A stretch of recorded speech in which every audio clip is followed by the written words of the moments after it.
Today's show is sponsored in part by Acre Gold. Don't come out of pocket for expensive gold all at once. Instead, subscribe to gold for as little as $30 a month. Here's how it works. Pay in every month until your gold stash reaches the price of Acre Gold bars. Then Acre discreetly ships directly to your home. Acre Gold also has $50, $100, and $250 per month options for larger gold bars. Acre is backed by the same team who funded Liquid Death canned water. Some customers have been subscribed for over 4 years, and now yours truly, Spike Ferriston, is subscribed. Go to getacregold.com/Spike911. Getacregold.com/Spike911 to get your gold today. Let's start the show. Spike's Car Radio starts now.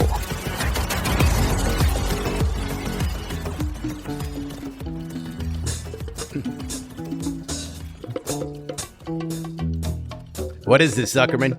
Curtis Mayfield, Superfly. Wow. Welcome to Spike's Car Radio. That was Curtis Mayfield, Superfly. And that's what you get when you say, Zuckerman, what song should we play for your birthday? Happy birthday, Zuckerman. Thank you, sir. It's very exciting. No, it's not. You're not excited? It's an absurd number. Did you have? Well, forget about numbers. You don't need to get into that. You're still a young man. You look good. I am youthful. Look at you. I'm watching you here. We're in our new studio here in the former Zuckerman hangar that now is the home of SCR. And I like how I had very little consent in this thing. It just happened. I didn't actually say, yeah, I want this hangar to be converted to our production company, but it's actually really cool. I said, you know that old couch you have where you keep your cars? And you said, yeah. And he goes, you mind if I put a camera there? I don't care. I gotta go. I gotta go make some money. And then you showed up today on your birthday, and what's here? Look at this. We have a bar top. We have microphones. We have cameras. We have a new producer. Cameron's here. And we're doing another one of these test shows. So get it right, people. This isn't on video yet. Maybe you'll see some clips for this. Maybe you won't. But we're just testing all of the equipment for one more week before our big show next week. Right. December 2nd.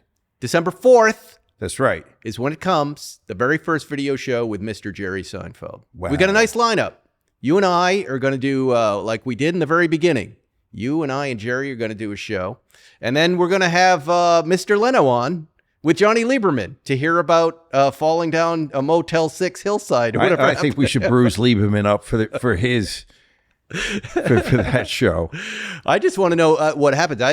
We'll get into that with them. But I'm excited about all of it. And I've got a surprise. And I know Jerry does listen to the show occasionally, but I've got a nice surprise for him. Really? Yeah, that Mr. Lieberman helped arrange. I'm going to bring that Rentec Mercedes on the set, and we're going to go through it on the show, the first show, because we can show these cars. We can put the camera inside. He can tell us exactly how he spec'd out that mess of a Mercedes. We can do a song. We can do Reunited and It Feels So Good. Yeah, we're not going to do that. Yeah, Reunited and You Touched My Wood.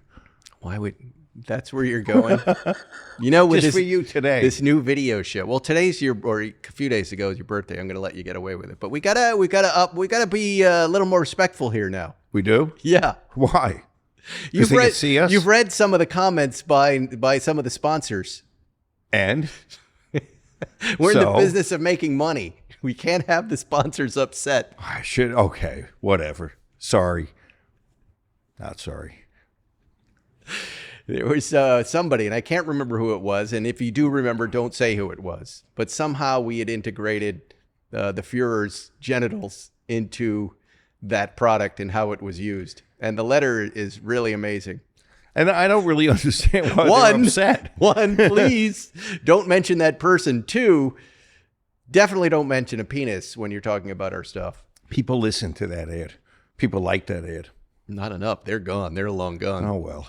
I didn't like that product anyway. It's gross to me. Anyway, what did you do for your birthday? Oh, you know what? You know what else? We need camera. We need that clock because I don't know where I am right now. That's another thing. So keep an eye on that. I didn't do anything. I worked. I was active. I celebrate. You know what the greatest part of my birthday is? What's that? I quit smoking on my birthday. And so every In year. what year? In what year? A long time 20 ago. years ago 20 now. years ago. 20 years ago. So that's the biggest celebration, that I did something positive for my health, because prior to that, my birthday was about doing things negative to my health, right? Bigger, better, worse. Yeah. And so now what I like to do is I want to be active. I want to get a little bit of exercise, and I want to really be productive.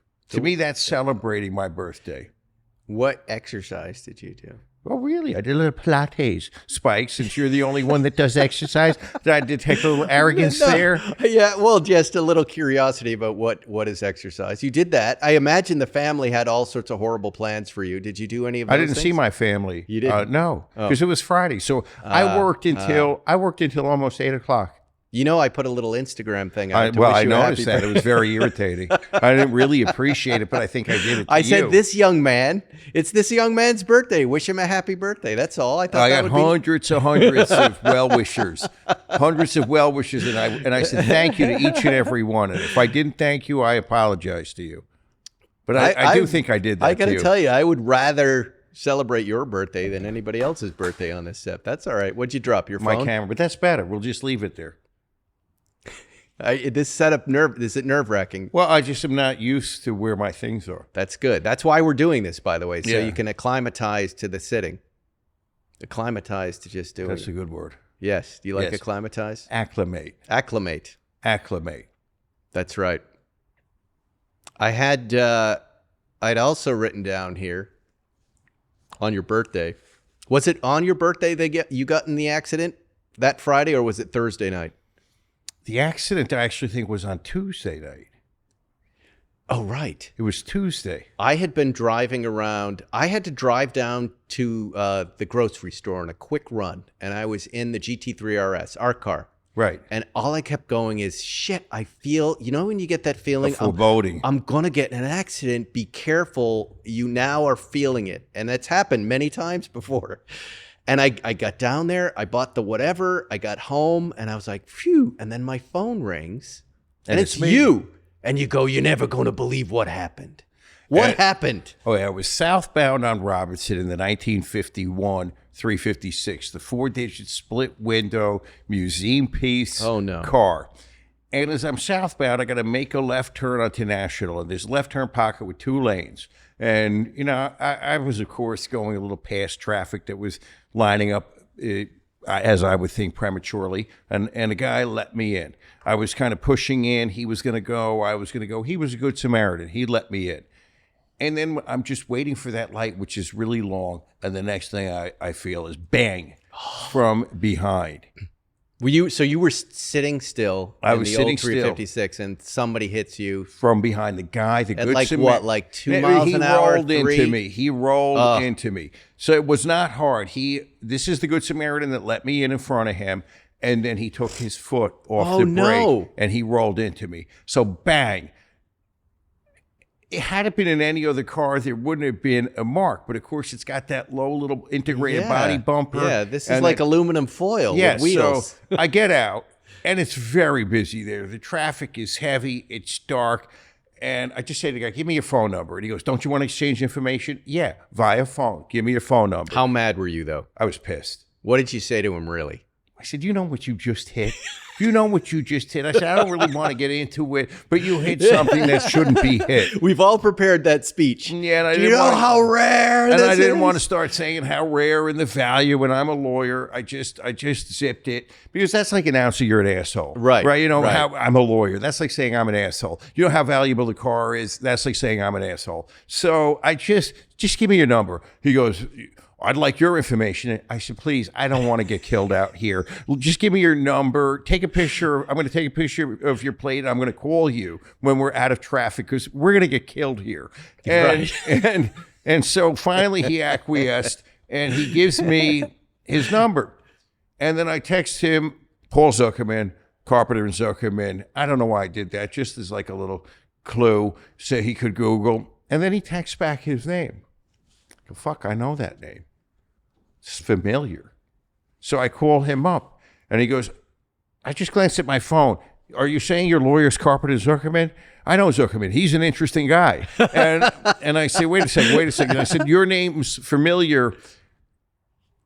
And he goes, and he starts saying again, I know those people. And I go, I am Zuckerman. He goes, I go, but who were you? Did I represent you? What's the deal? I know your name. He goes, I worked for you. Oh my God. 18 years ago. Unbelievable. When I was at 9200 Sunset Boulevard, he was an intern. He must have been one of these guys I conned into working for free. And so your own past employee Yes. rear ends you after letting you into traffic. Yes. And now you've got a reunion on your hands. we got a reunion. We had a nice conversation. He remembered many things from the past. Did you have a favorable opinion of this guy? I must have, because he, you know how He sounded like you actually sounded happy That you were telling me this story. I just thought it was ridiculous. But you know how you put certain, you categorize people in your head you don't really remember. You remember doofus, jerk, whatever. He was in a neutral zone, so he must have been okay. Right. And then he told some funny stories about past days that I had not remembered. Right. And he was in a Subaru. He What kind of Subaru? Forester. He one of those guys. He's a Subaru tax guys. lawyer, so he's very, Subaru tax lawyer. Makes sense. Right. And he remembered, you always liked your cars. And he goes, I think I worked for you when you got your first Porsche. And he goes, it was a green Gremlin. And I said, Oh my God, he remembered that he car? remembered that, which of course we called the Green Goblin. Yeah, He almost had it right. I remember that was a 73 RS clone built on a 72. I know. I Great remember I car. told you got to slow down on our street driving like that. I saw you driving it one night. I shrugged. Well, okay, if you had that car, were you supposed to drive slow? Not on Doheny, not where we used to live. I didn't exactly live there. I lived around the So corner. wait. So here's the question, though. Do you feel better about this? I mean, Yeah. first of all, was the car damaged in any meaningful way, or Not meaningful. It will need to go to the shop. It's got some scratches on the bumper and the little aluminum strip that is in the center of that bumper. Yep. That's going to have to be replaced. So there's a little teeny bit of work. Hopefully not too much work, but there was no damage to the body above that thin steel panel above the bumper, which is like tinfoil. Right. That was not damaged. Thank God. wow? So it was a lucky accident. It was a happy accident. He's going to pay for it. There won't be insurance involved. I'll sell it to Will Hoyt, and as it is, Will Hoyt needs to change the oil and do a So it's tune-up just and a another valve thing job. on your So punch list It was. for It Will had. Hoyt. Yeah. It had to go there anyway. So no big deal. Wow, amazing. Yeah. Add that to your list of Porsche 356 accidents in Hollywood. So That was 3, right? That's number 3. No, that's number 4. What was the third one? I know you got crushed inside a Diet Coke can once, and they had to carve you out. Then there was the Speedster, but I don't think you remember. I was Then there nailed- was the van full of cats. right. Yeah. And then okay, you don't remember. He calls it the Speedster. No, it was the van full of cats. Yes, with the cat people. Yes. With the What cat- was number 3? I was actually on Wilshire Boulevard in my 2007 GT3. Yeah. And a lady fucking creamed me. Yeah, but that's not a 356. Okay, you're right. But that was you said Porsche. So. No, 356s. Okay, 356. Those are is number different 3. because I always worry that we'll die in one of those because they collapse around. Well, let me tell you, the first 2 accidents really messed me up. Yeah, I've never fully recovered. I'm looking at your scar right there. Look at that Can they scar. see the scar? Can you see it on?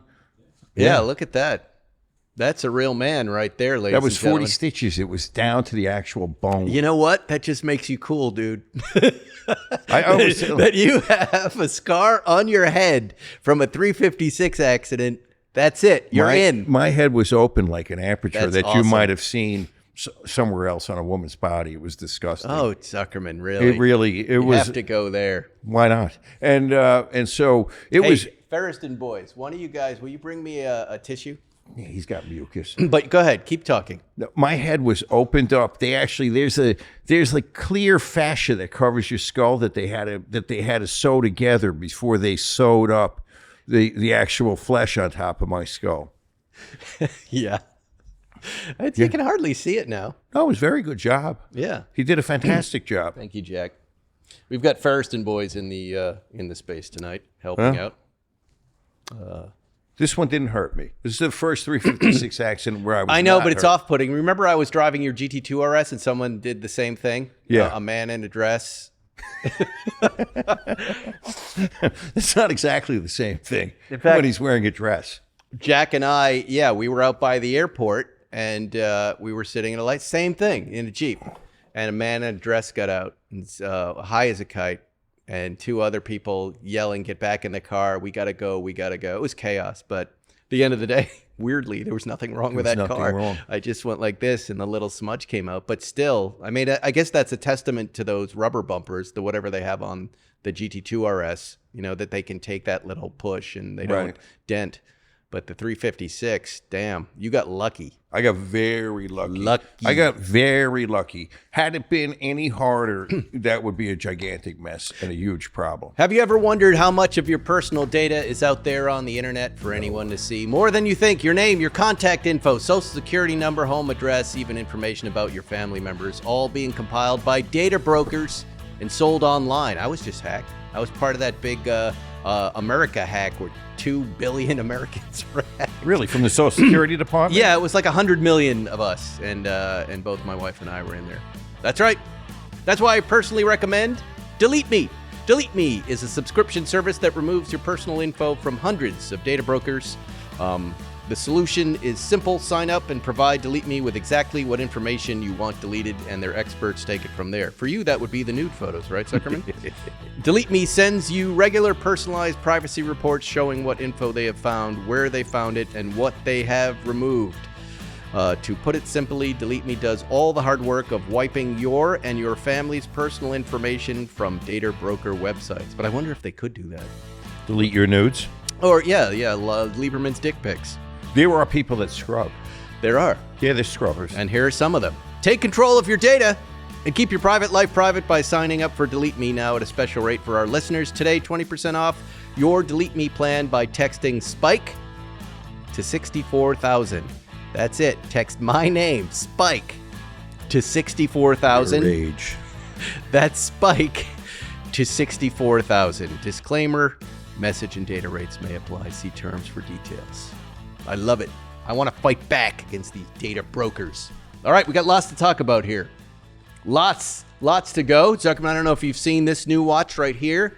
Let's get a shot of that. Let's see my single right there. There it is. That is beautiful. The new Spikes Car Radio St Barts Diver. Look at that. I wonder if I can, the folks at home can't see it, so forgive me, but here, let's hold it up for the cameras like that. It looks a little blurry. Is it?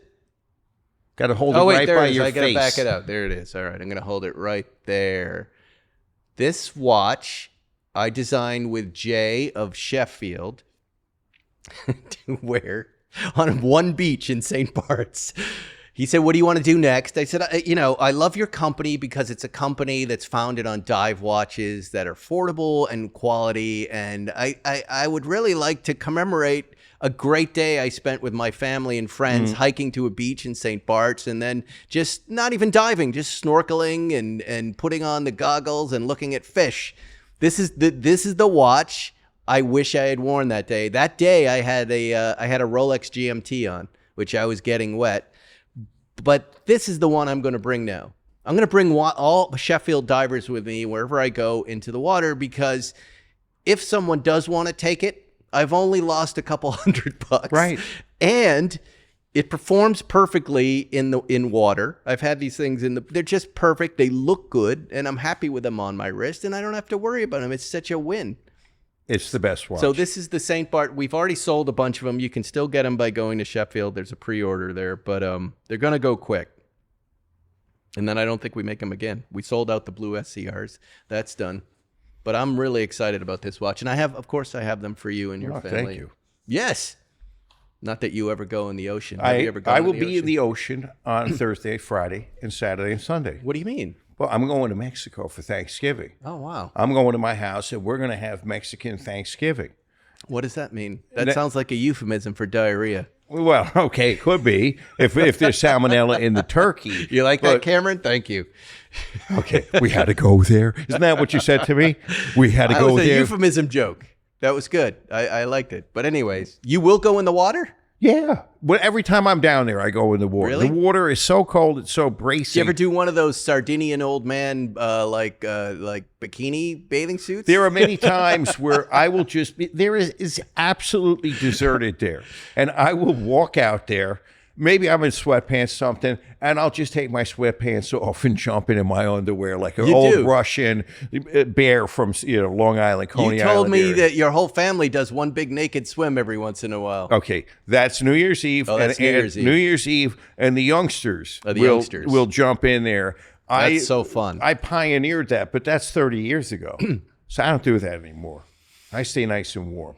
God, I'm trying to think if I've ever gone skinny dipping ever. If you haven't, you should try it. I don't think I have. I don't Come think on, you made it to your age without skinny dipping. Not even, well, maybe in my pool in the backyard, yeah. Okay. Yeah, I've done that for the fun. But what about streaking?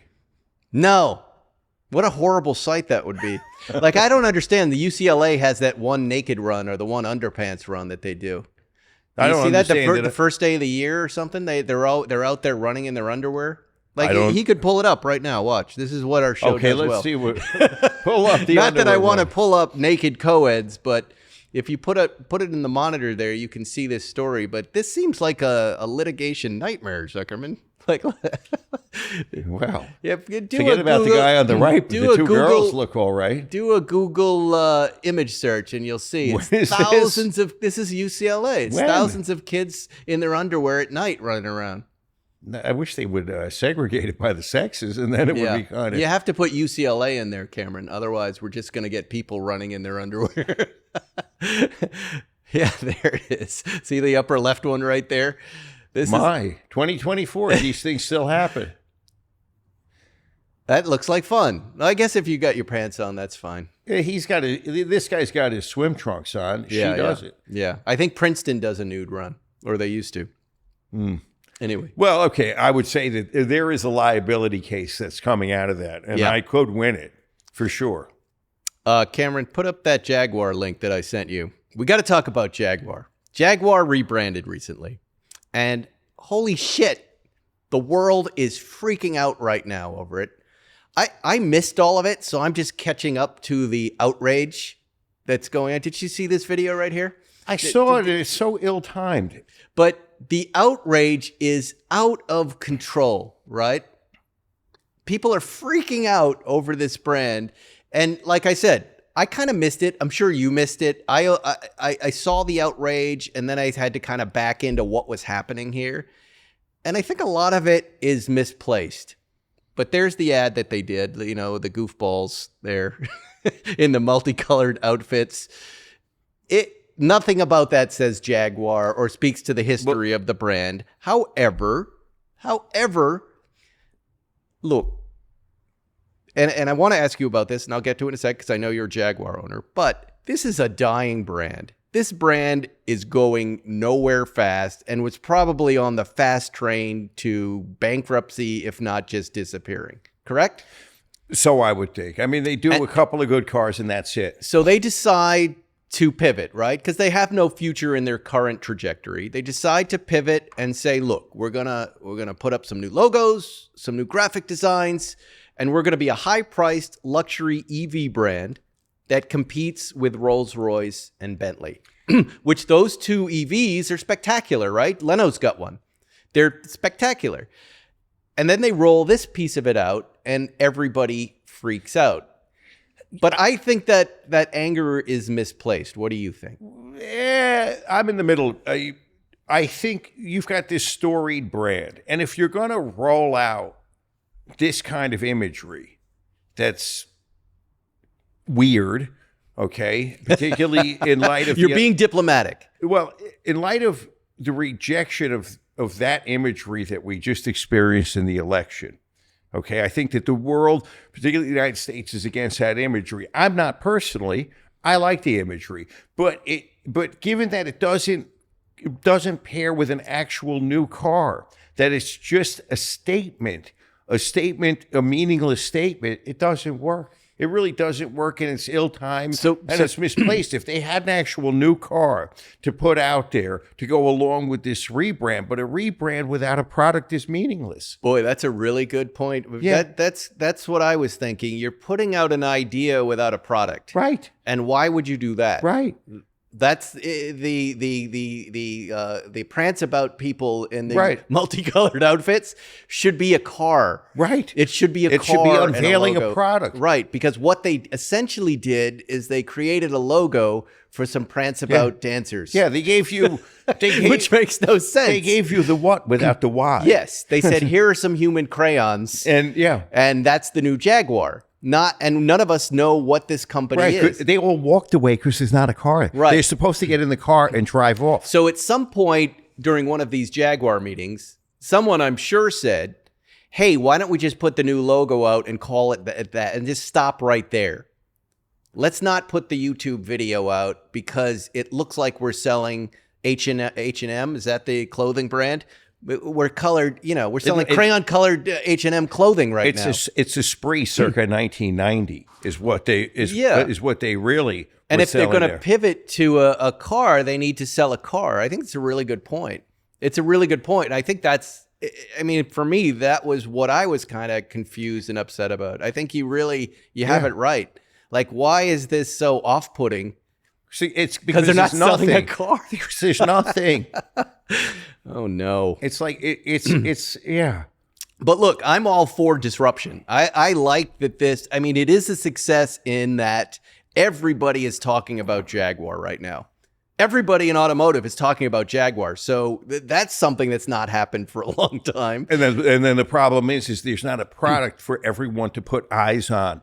But there will be, and they need to not back off right now. I mean, I've seen a lot of on Instagram and TikTok, a lot of logo designers who went, here's the way the logo should go, and they rebrand it, and they round out the Jaguar, and they come up with their own ideas. And they're right, that looks cool for the old Jaguar, but there is no old Jaguar. There's no business there.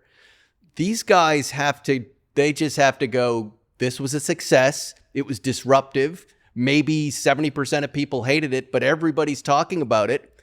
And now let's see some of these cars and take us somewhere. But they have no choice. If they back off of this, they're dead. Well, they've committed to it, and they put all their chips on this. Yeah. On this idea. This will be the third rebrand. This will be the third version of the company. The company was originally SS. Mm-hmm. And then World War II came along, right? And they said, "Well, we can't have an SS as a car company," and they changed it to Jaguar. We created the 911, and then 911 happened. We're gonna keep it the 911. Yeah, we're gonna stick to See, it. They stuck to their guns. They stuck to it. Well, I don't know. I don't want to hate on Jaguar. I like Jaguar. I love Jaguar. I think you came up with exactly what the problem is. They were selling a bunch of people, not selling a product, and hopefully soon they're going to show us what they can do with it. What's remarkable, and you can maybe see in the far background, I've got a very early E-Type in here. And Ferris, when you and I were much younger, of course, the E-Types roamed the world. Mm-hmm. They were everywhere. They were ubiquitous. Mm-hmm. And everybody knew what that shape was. And when I drive the E-Type now, young people have no idea what that is. That's how disconnected they are from their roots, what made the company great. How deep into this recording are we right now? We're 30 minutes in. 30. Small correction, though. Jaguar did unveil a concept vehicle image. Oh, yeah, look, there it is. I didn't see it in the ad. Okay, do correct us.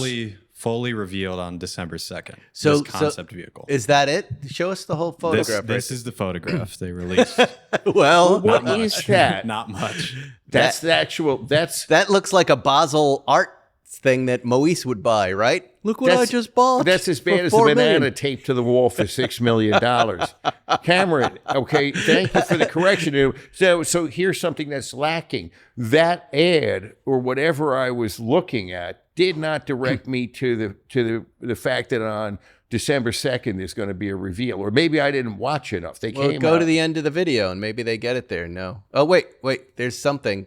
Wait, hold on. There's something. The video does not show off the car at all. Yeah. So that's the main problem. Okay, so I have no clue watching this video that something is coming. I do like this guy was my favorite guy of all of them. The guy with the paint spinning in circles. Yeah. We need an old guy. He's got to be the ugly model They type. all look like that blonde actress. Tilda Swinton. Tilda Swinton. Yes, I thought there's like a dozen Tilda Swintons and a David Bowie. And the bald guy from Smashing Pumpkins.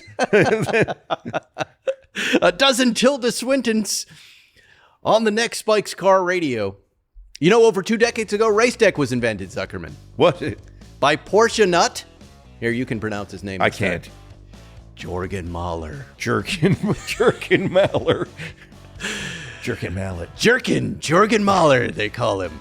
In 97, he was manufacturing modular dance floors and self-draining deck tiles for home use, patios, spas, and mudrooms when they found out some of the customers were using their products in their garage.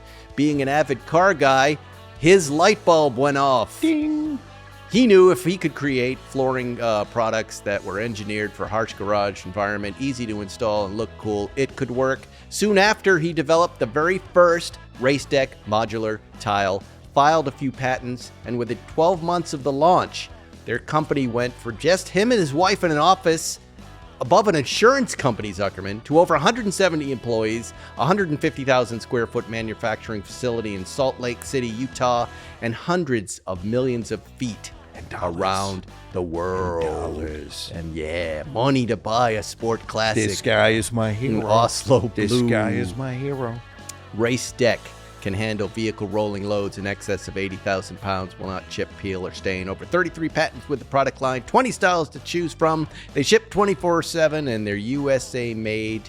You got to check them out. We have a special deal for you guys. Shop at racedeck.com. Use code SPIKE911 and you get 25% off. That sale starts November 27th through Monday. People were messaging me saying my code wasn't working. I was like, wait, they're putting the new code in. Spike911 at racedeck.com. 25% off from November 27th to Monday. That's their Black...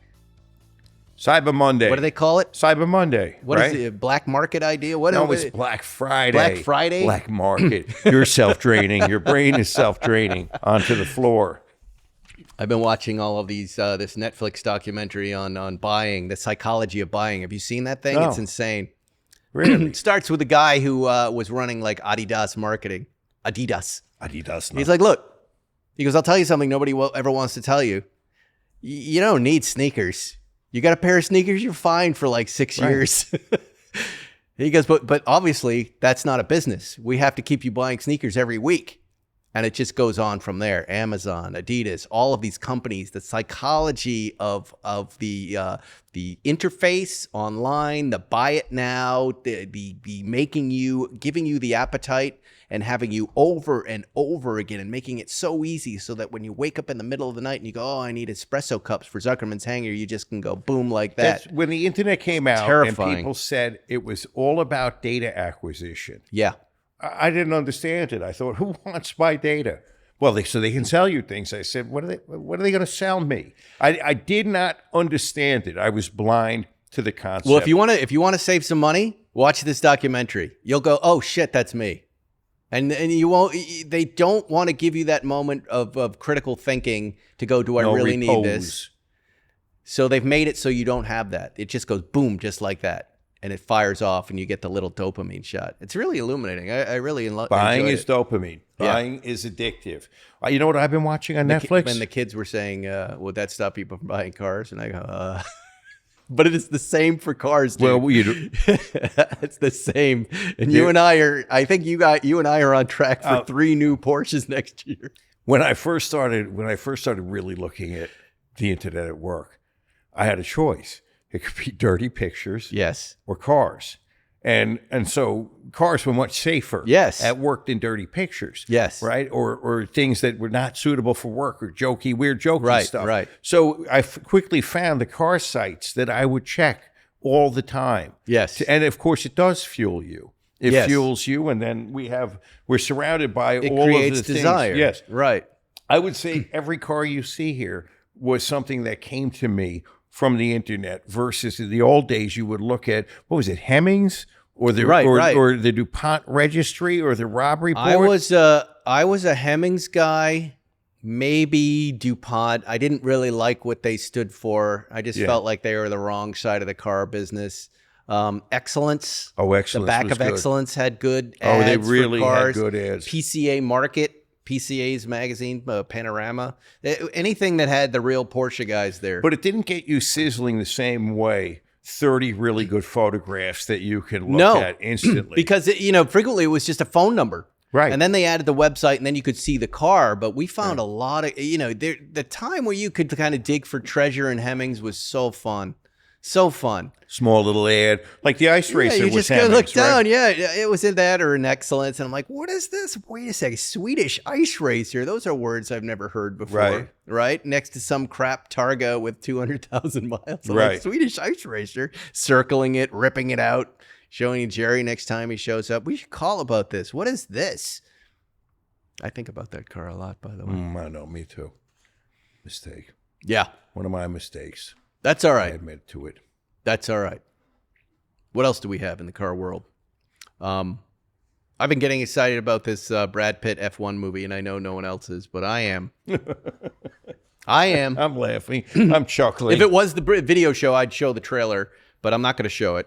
And look, I'm going to admit, I'm not the biggest F1 expert. In fact, I'm not even close to being. I know what it is. I've watched some of the races, but I don't know much about it. But I am excited about this movie. I'm really excited about it. And then I was reading about it this morning, and I saw this headline: Lewis Hamilton input costs us more money. It says Brad Pitt in F1 film in the reveal that he's on Really? there as a producer, and he's costing them money. And I knew exactly what that meant. He's watching scenes and he's watching moments and he's saying, that's wrong. You got to get it right. And they're going back and reshooting stuff. And sure enough, listen to this. The level of specifics that he gave us, this is one of the producers, like in Silverstone in turn 3, you're in second gear, and he could hear with his ear that we were in third gear. Oh. Well, So it's that kind of thing that he's bringing to the movie. And even though it cost us money, we're doing it. verisimilitude. Do you know that it makes sense? Doesn't that get you excited? Yes, that actually does. And Brad Pitt was slated to be in the original concept of Ford versus Ferrari with Tom Cruise. Oh, yeah, I do know that. That movie fell apart That a million fell apart times. a million times. That was Michael Mann was supposed to. So was Barbie. Barbie's a movie that fell apart a million times. Right. So here he's getting a shot. Now, is his role as a driver or team owner? I think as a driver. Then they did something kind of stupid that was just right before I came here. I saw it that said Brad Pitt faints. But it was really his character, Sonny something or other, had fainted, and they thought it would be cute to. It looked like a story written by AI where you couldn't figure out if Brad Pitt had fainted or if the character in the movie had fainted, and so AI just wrote an article saying they both fainted. But I think what they were trying to do was be cute and say the character fainted, maybe to cover Brad Pitt fainting when he got out of the car. Remember when Jerry fainted? Right. Well, from if the you're heat? in F1, there's a lot of heat. There's a lot of exertion. But it's just weird. It just kind of makes you go, why would you say that? We don't care. Some of the article said the character Brad Pitt plays fainted getting out of the AI car. hallucinates. Yeah, but what happened? There was What are we talking about here? Who fainted? AI hallucination. But I want to know, did Brad Pitt faint shooting a scene? Did the character faint in the show? Why is that news? So now maybe I don't like this movie as much. Don't play games like that. You were winning with the Lewis Hamilton stuff. Okay, here's what I want you to watch. All right, what do you got? The documentary on Netflix about the Zodiac Killer. I'm not going to watch Watch that. It's super creepy. Why? And there's old cars and racing in it, by the way. All right, I'll watch that. Okay? Watch it. What do you get from that stuff? Fucking creeps me out. The killer next door concept. The guy that is a killer and is nice to certain people, kind to certain people, interacts with certain people, they provide him cover. And at the same time, he's a killer. You can come that close. You've had so many birthdays Did someone manage to get you a Hitler book that you haven't seen at this point? Yes, absolutely. Okay, great. That's all I wanted to know. Who bought it for you? There is a friend of ours, a friend of the show, a friend of mine from Who South found Africa. something you didn't have from your library? Okay, this is probably a book that's currently banned. It was a Hitler book from 1936, and it was, and there's beautiful photographs, actual photographs, and tipped into this book. And you're attracted to this the same reason you're attracted to these serial killer things. These people terrify you.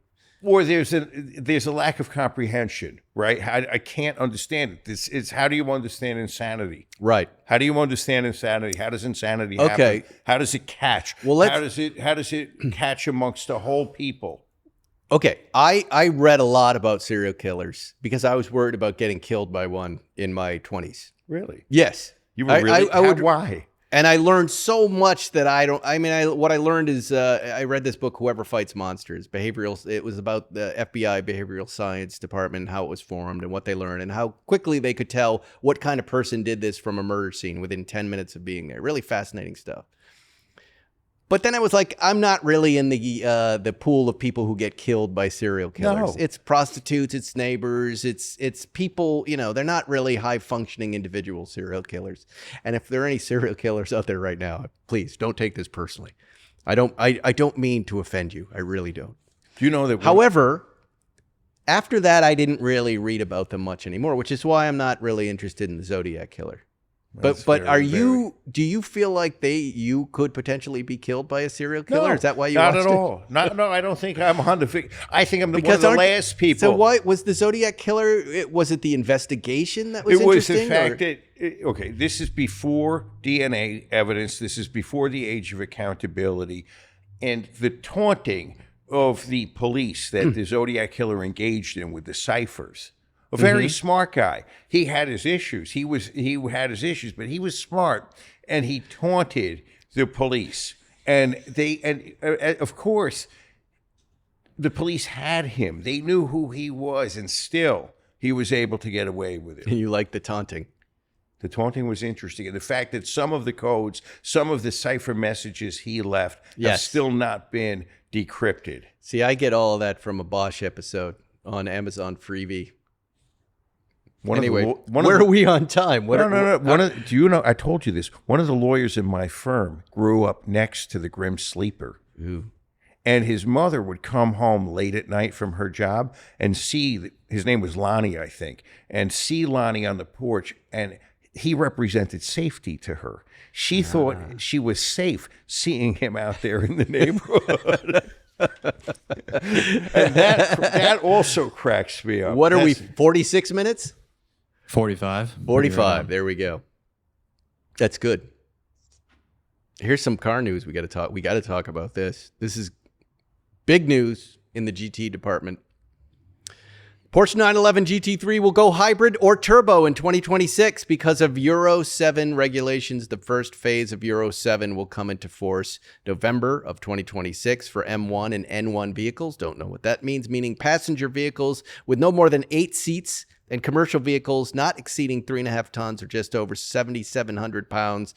Given said regulation, the GT3 version of the Noonfelter will have to be updated. I don't know what that means. Noonfelter is a 911. That's the German. That's German Noonelfe. Yeah, that's 911. Now, wait. Porsche GT Big Kahuna, Andreas Pruniger told Autocar, where this article is from, the 911 cannot live without a tremendous change to the powertrain. I don't think we can handle Euro 7 without electrification or turbos, which is a first, which signals the bitter end of the 4-liter naturally aspirated H6, which means get them while they're hot, Zuckerman. So question I have to you, would 2026 be a 992.2 GT3, or will we be getting the last of the GT3s as 2025? I think this is the last party.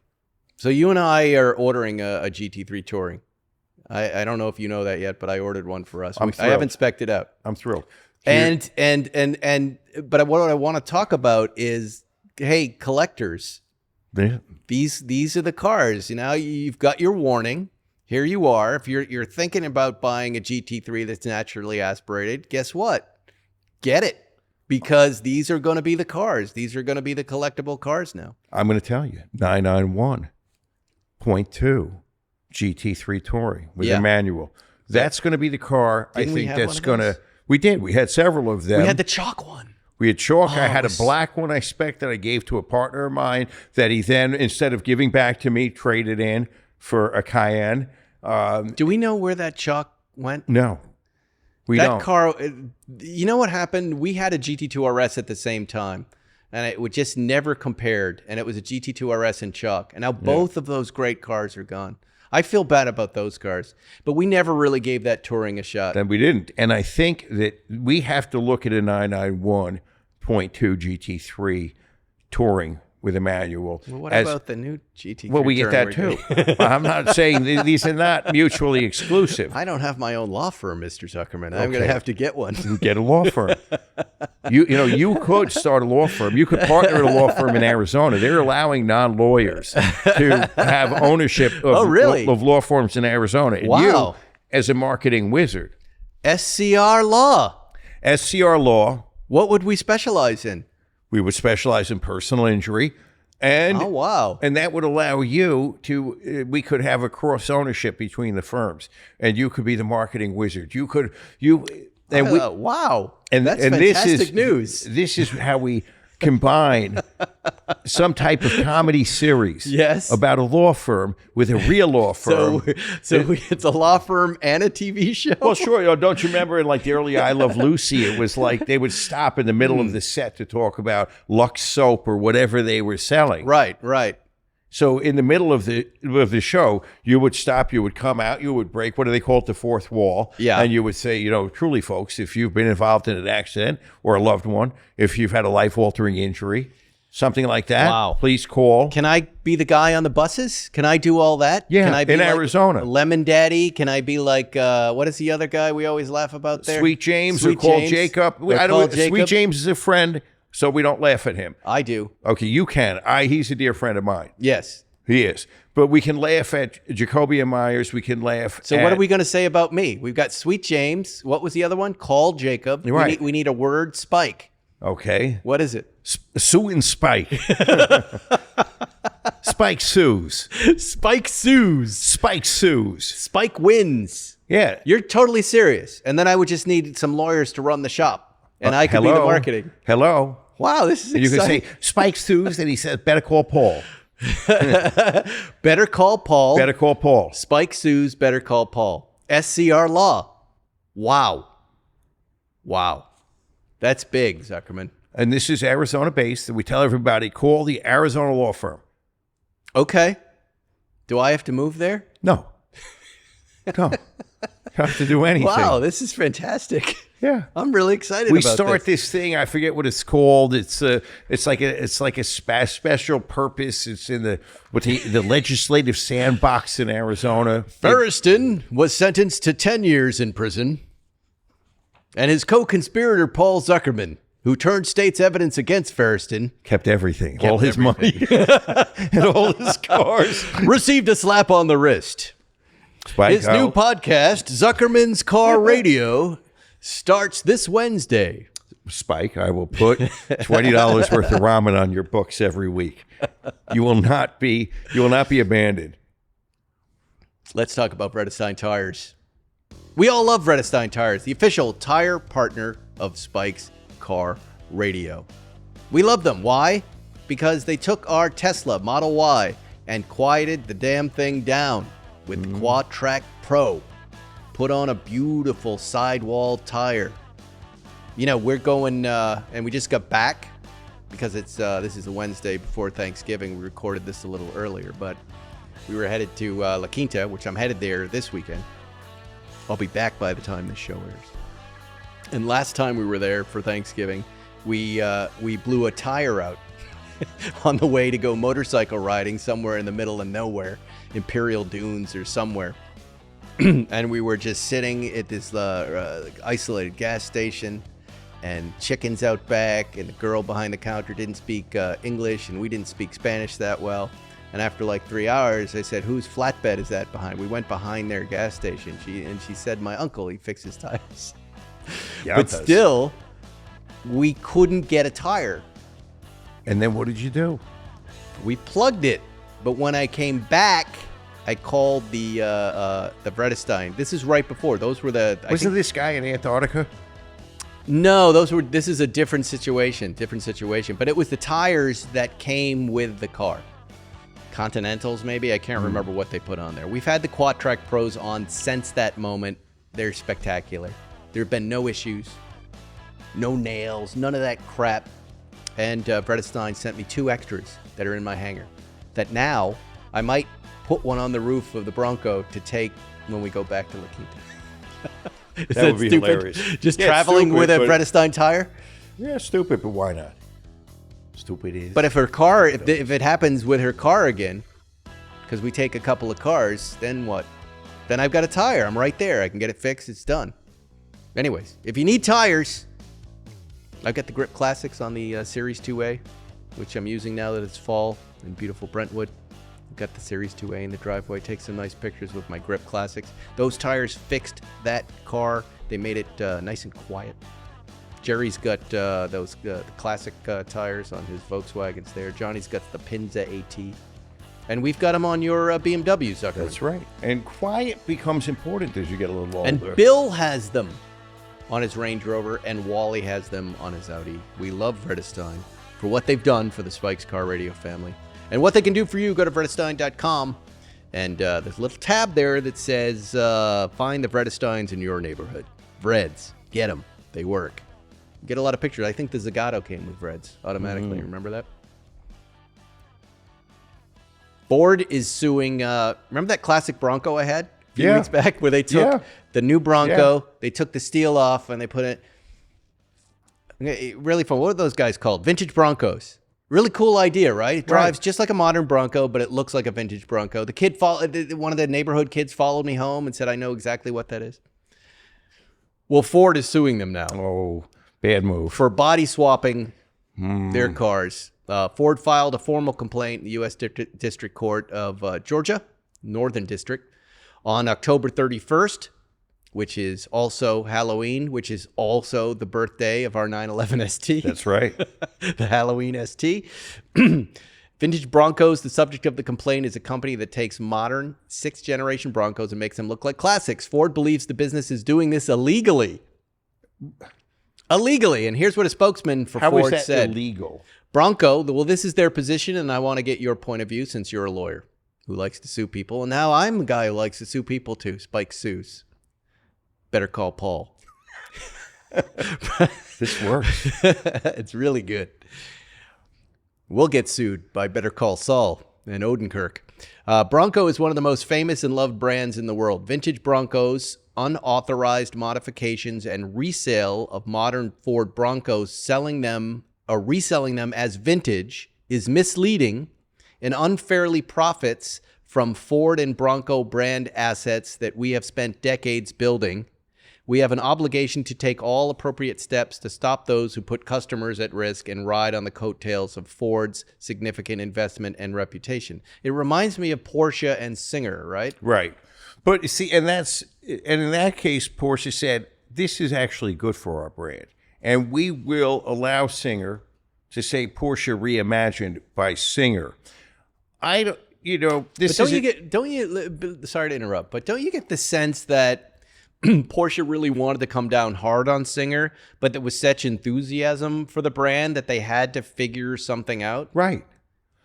And there's a way, I think, for Ford to work with people, because I think it enhances. Whenever a car company taps into their historic roots and nurtures the community that grows around it, they're doing a favor for themselves in the long run, even if they have to hold their noses a little bit. Right. And in this case, you have 2 existing products owned by this company. They put them together and they sell them. Now, I'm not an intellectual property lawyer, so I can't really tell you what the law is on it.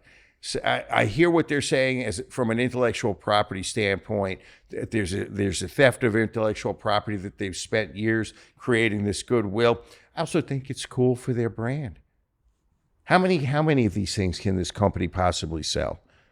10, 20 a year? Well, the Bronco is hugely successful. Right. But this company, this historic Bronco company, where they reskin a new car with an old car, how many can they possibly sell? I don't know. Well, you never know. Does Ford have a plan to do the same? You know, Ford is putting out some.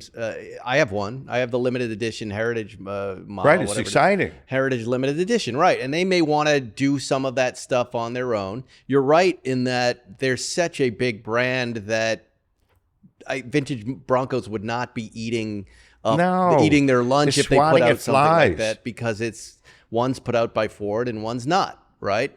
But at the same time, you know, I continue to joke around with Jerry. I'll see stuff from the Seinfeld show. I was like, I saw yet another mug that said "Top of the Muffin to You," an episode I wrote on the muffin tops. There's like 20 different versions of mugs with my little catchphrase on it that either Jerry nor I make any money on. Or Larry or whoever owns them now, Warner Brothers, Sony. And you do go, why am I allowing this to happen? This is my stuff. Why am I allowing other people to mess with it? So you make the mugs, but you're not. And so it actually... I don't want to be a mug salesman. I want to have a law firm in Arizona. That's right. So let this mug schmuck, the mug schmuck can make his 10 mugs. Yeah, but... And it keeps the idea a little bit... But it does tweak me a little bit. I understand, but ultimately you err on the side of saying, okay, it's flattering. How much money can they be making ripping off my idea? And all I'm saying is I understand Ford's point. I'm not sure if I would go to litigation, but I understand that they do have to protect, you know, and it's interesting to me, like, why that Bronco and not the older ones? I mean, obviously there's bigger business in the vintage Broncos that people are restomodding up, right? These body swaps, what's the difference? If you're going to go after these folks, why not go after everybody? There you go. It's not like Chanel or Hermes, where the market's being flooded with knockoffs from China, you know, where there's a limited, this is very limited. They're not going to make a lot of them, but I think they want to send a strong message. They try. Do you think they'll land? Do you think they'll land on a settlement like a Bronco reimagined by vintage Broncos? Look, Ford's always gone a little bit overboard, in my opinion, like the suing of John Cena over the 2017 Ford GT. That was awesome. That should have been settled in the wrestling match. They should have, yes. Yes. Should have been. Yeah, so because he bought a Ford GT, and he wasn't allowed to sell it for a year, right? Right. And he did, and they said, "We're suing you," and then we never heard what happened with that. There was a settlement. So I thought that if anything, was a more appropriate lawsuit. There was a strict contract about that. I don't know. I think that this Restomod thing with the old Broncos and the new Broncos is actually good for Ford. It shows that the brand is relevant today. And what's more, what is this whole aftermarket industry? People love to take their cars through something different. There was just SEMA, right? In Vegas. I wonder, I can't help but think if they have plans to do something like that. Have plans. I bet they do. I bet they don't. They've been putting out special models. Well, we can find out. Let's see. Let's call up Farley. Farley is his name. Farley. That's Peter Farley, the Farley brothers. And then there's Jim Farley. Okay, Farley. Who's a friend of the show.